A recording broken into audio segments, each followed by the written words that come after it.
The sensation of time accelerating as we age is a common lament, often dismissed as a trick of memory or a sign of encroaching existential dread. Yet this feeling is not merely anecdotal, it's a profound aspect of human perception, rooted deeply in how our brains process reality. Think about a moment of profound boredom. Time drags, each second an eternity. Now consider a moment of intense focus or thrill. Time flies, a blur of activity. This isn't just a subjective experience, it's a hint at the malleability of our temporal perception. The human brain doesn't possess a single universal clock. Instead, it weaves together information from various neural circuits, creating an emergent sense of duration. This internal timekeeper is highly influenced by context, attention, and the novelty of our experiences. When we are young, the world is a torrent of new information, each day a cascade of firsts. Every sensation, every interaction, every new skill acquired is logged as a significant event, stretching out the perceived length of our days.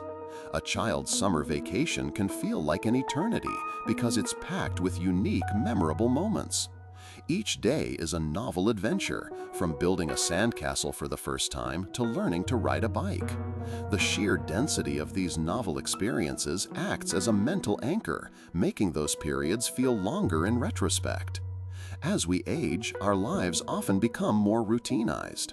The days blend into weeks and weeks into months, a tapestry woven with familiar threads. The daily commute, the same tasks at work, the predictable evening routine.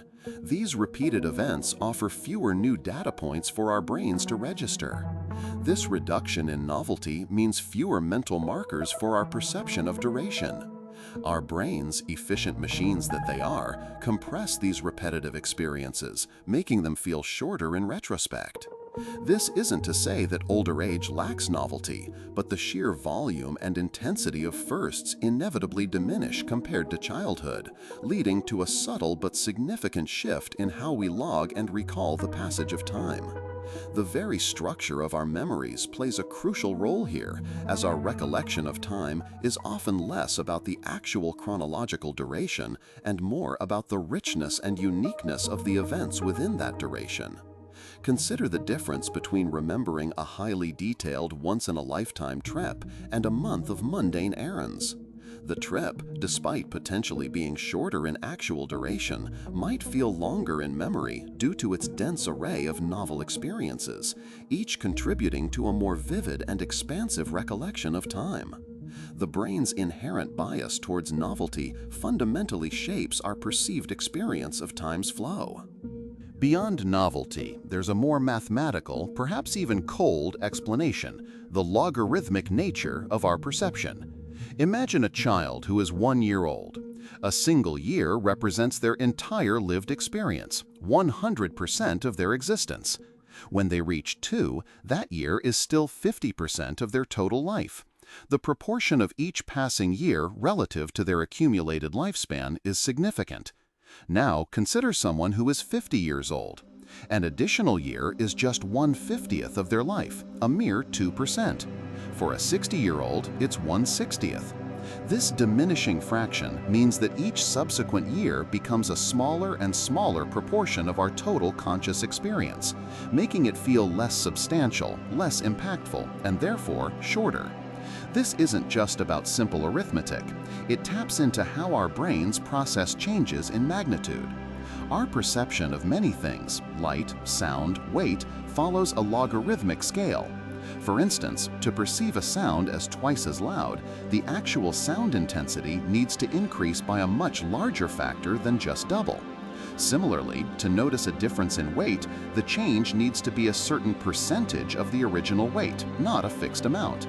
This principle, known as Weber-Fechner law, extends to our perception of time. Just as we might not notice the addition of a single grain of sand to an already massive pile, we are less likely to perceive a new year as a significant addition to an already long life. The unit of a year, while chronologically constant, shrinks in perceived magnitude against the backdrop of an ever-expanding past.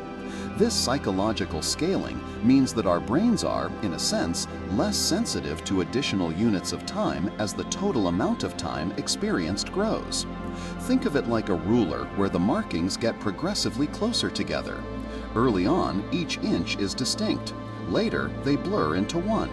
This isn't a flaw in our perception, but an evolutionary efficiency. Our brains are designed to quickly adapt to constant stimuli, allowing us to focus on what's new or changing. A constant hum, once noticeable, fades into the background. A steady passage of time, once a series of distinct milestones, becomes a continuous, less delineated flow. This logarithmic compression of experience helps us manage the vast amount of sensory information we encounter daily. But it comes at the cost of making time feel like it's speeding up. It's a perceptual shortcut that streamlines our internal processing, but also subtly distorts our sense of the temporal landscape we inhabit. This phenomenon also connects to how our brains prioritize information. What's new gets more processing power and thus feels more extended, while what's old or routine is efficiently minimized, reinforcing the perception of accelerated time. The brain, ever the pragmatist, conserves resources by not devoting undue attention to the unchanging.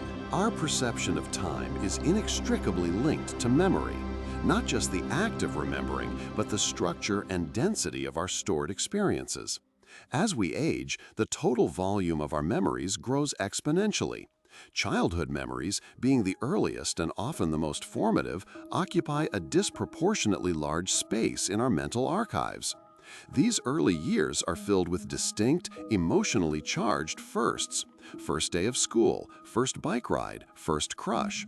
Each of these unique events serves as a robust temporal marker, making those early periods feel richly textured and long. The brain, in its effort to organize the past, uses these emotional and novel events as anchors, extending the perceived duration of the time between them. When recalling our lives, we often scan this memory horizon, and the sheer density of unique events from our youth makes those initial segments appear stretched out. Compare this to later life, where many experiences, while still meaningful, might be variations on a theme rather than entirely new. A holiday to a new country might be wonderful, but if you've been on many holidays before, it might not stand out with the same singularity as your very first trip away from home. This dilution of unique markers contributes to the feeling that later periods are compressed. Furthermore, our ability to form vivid, detailed episodic memories, memories of specific events in their context, tends to decline with age. While semantic memory, general knowledge, and procedural memory, how to do things, often remain strong, the precise recollection of when and where specific events occurred can become fuzzier. This reduction in the sharpness of our temporal memory means that fewer distinct timestamps are being laid down, leading to a less granular and therefore faster feeling passage of time. It's akin to having a well-annotated calendar for your early years with every significant event meticulously recorded, versus a later calendar with only major holidays marked, the in-between days blurring into an undifferentiated block. The perceived emptiness between these markers contributes to the sensation of time passing more quickly. This isn't necessarily a deficit, but a recalibration. Our brains prioritize what's most relevant for current functioning. Less novel or emotionally significant events may be integrated into broader schemas rather than stored as distinct time-stamped episodes. The brain, like a librarian, categorizes and condenses rather than keeping every single pamphlet from every single day. This efficient compression of routine information, while practical for daily functioning, inevitably leads to a perceived faster historical timeline when we look back, because there are simply fewer distinct, easily accessible mental markers to slow down the retrospective journey through time. It's a trade-off, cognitive efficiency for temporal elasticity. While novelty and logarithmic perception explain much, there's also the intriguing idea of an internal biological clock that potentially recalibrates with age. While there isn't one single master clock for time perception, various neural oscillators, like those in the cerebellum and basal ganglia, contribute to our sense of duration. These internal pacemakers might subtly alter their rhythm over time. Some theories suggest that as we age, the rate at which our neurons fire or the speed of information processing in certain brain regions might slow down. If our tick rate, the fundamental neural pulses that underpin our subjective experience of time, decreases, then a fixed external duration would feel like it contains fewer internal ticks, making it seem shorter. Imagine a video game running at 60 frames per second versus 30 frames per second. The game itself might last the same chronological time, but the 30 FPS version feels choppier and, in a twisted way, less dense with information, perhaps giving a sensation of time passing more quickly.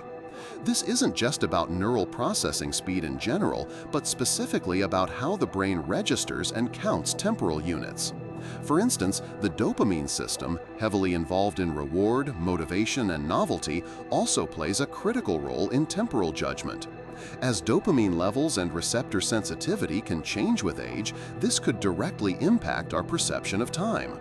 A reduced dopamine signal might lead to a less rewarding or less salient registration of individual moments, causing them to blend together more readily.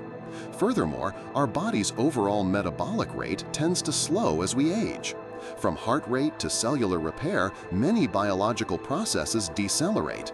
If our subjective experience of time is tied, even indirectly, to these fundamental physiological rhythms, then a slower biological tempo could translate into a faster perceived external time. It's like a slower internal metronome, making the external world seem to race by faster in comparison. This is a subtle and complex interplay, not a simple switch. It's not that our brain literally speeds up its external clock, but rather that its internal reference frame shifts. Our brains are constantly attempting to predict the future and adjust to the present. As we get older, with more accumulated data and a more stable environment, there's less new to predict and fewer urgent signals to process. This can lead to a more relaxed, less intensely sampling brain, where the temporal resolution of our perception effectively decreases. This reduced temporal resolution means that more external events are packaged into what feels like a single moment, compressing subjective experience. So the feeling of time accelerating is not a simple linear progression, but a multifaceted phenomenon, blending psychological biases, memory structures, and potentially underlying neurological and physiological changes. It's a testament to the intricate and subjective nature of our most fundamental experience, the passage of time itself.